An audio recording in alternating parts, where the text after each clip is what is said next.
Pak, balik kemarin Pak.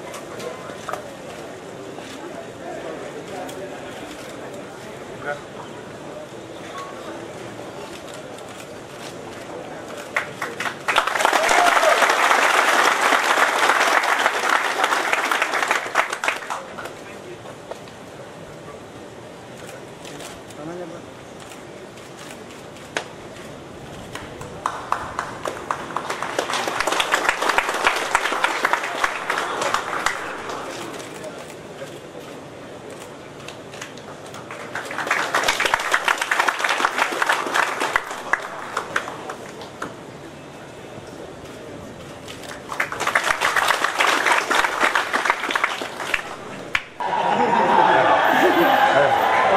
Untuk upacara pelepasannya kabar Pak?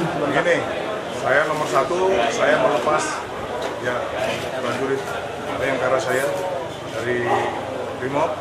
Hari ini saya sampaikan nomor 1 adalah permintaan maaf bila dalam operasi ini kurang. Yang kedua, saya bangga dengan mereka karena sudah bisa bekerja sama TNI dan melakukan yang terbaik buat negara ini. Yang ketiga, kami akan meneruskan operasi ini karena sudah datang Brimob-Brimob yang lain, saya sudah melihat mereka semua dan kami siap melaksanakan itu. Terakhir, ya, saya barusan ditelepon sama Bapak Kapolri menyampaikan kepada rekan sekalian bahwa kami akan bekerja sama dengan Komnas HAM. Minggu depan akan datang ke sini. Saya sudah bicara sama Ibu Siana dan kawan-kawan nanti. Kami akan fasilitasi agar ke-16 kelompok DPO yang masih kita cari turun gunung. Mudah-mudahan sesuai dengan rencana kita, mereka bisa turun semua.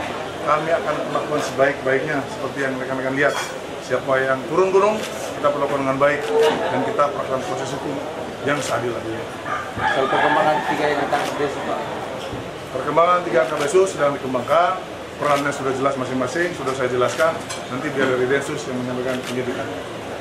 Pak, ada permintaan anggota tadi Pak untuk menaikkan pangkat 1 tingkat. Itu penghargaan yang diberikan negara, saya tidak bisa.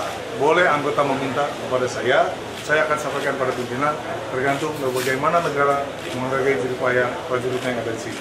Nanti itu saya sampaikan. Semua itu keputusan pimpinan.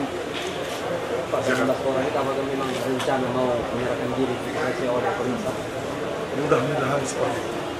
Ya, tadi saya bicara di sana, saya akan fasilitasi Komnas HAM datang ke sini nanti bersama-sama Poso. Kita rapatkan dulu supaya jangan sampai nanti salah bagaimana caranya, karena pasukan sudah masuk di sana, jangan sampai nanti salah lagi. Ya, ada kesalahan dalam melakukan pemenangan ini. Jadi kita akan rapatkan di sini dulu. Saya akan panggil teman-teman TNI yang ada di sana, kita rapat di sini. Bagaimana melanjutkan keinginan daripada Komnas HAM dan keinginan daripada kita semua, mereka turun gunung. Pak, ada instruksi dari Kapolri untuk mengantisipasi aksi teror menjelang HUT kemerdekaan Pak? Sudah pasti. Pak Kapolri sudah mengingatkan berulang kali bahwa kita harus antisipasi serangan terorisme yang fenomenal yang sekarang ini sudah mendunia. Di antaranya adalah menggunakan mobil, ya, tidak menggunakan bom lagi, tidak menggunakan senjata api, tapi menggunakan pisau. Pada seluruh anggota di jajaran sudah saya ingatkan agar waspada. Mudah-mudahan ini tidak terjadi di Sulawesi. Kita sudah antisipasi. Oke, terima kasih.